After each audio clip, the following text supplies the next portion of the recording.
And all you do is continue until you have something that looks like this. Now, I've used the exact same process that I talked about just a moment ago to achieve this effect.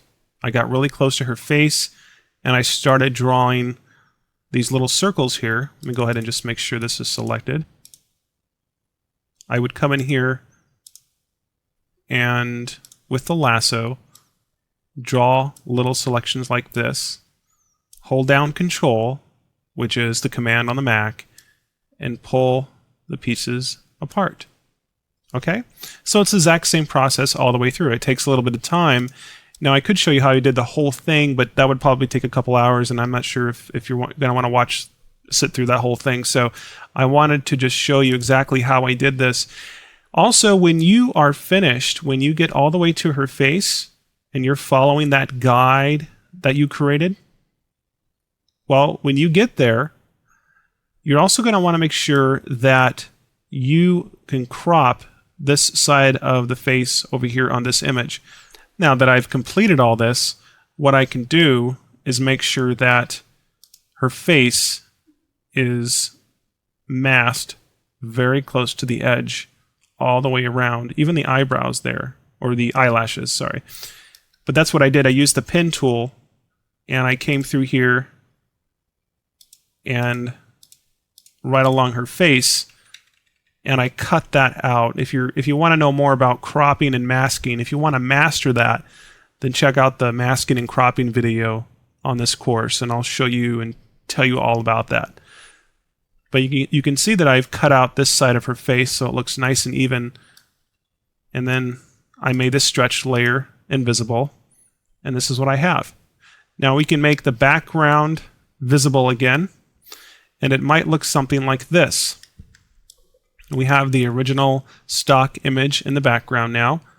Now I'm just showing you all this now with the final product image that's called Breaking Apart. And I'm just going to walk you through from here on and show you exactly how I applied the textures and things like that. But you can see that I've turned on the stock image here so we can see it through the background. So what we must do is create sort of like this black background behind this side of her head. Because if we don't, then it's just going to look, you're going to have the pieces over her head there, and it's just not going to look right. So what I did is I created this backdrop layer. So what I did is I took the selection of her head here, and I've just filled it in. You can see this is what it looks like. It's just a filled black shape here. That's all it is. And by having that there, now it looks like this. So we are completely covering up her face because we don't want that original face in there because we've already modified it. We don't want that there. We want to have that breaking apart layer show up instead.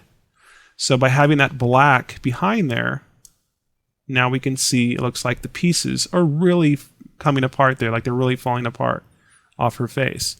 So that's one thing that you'll have to keep in mind when you're doing this with your own images, is that you have to cover up the face or the object with like a black shape or a backdrop or whatever color you want.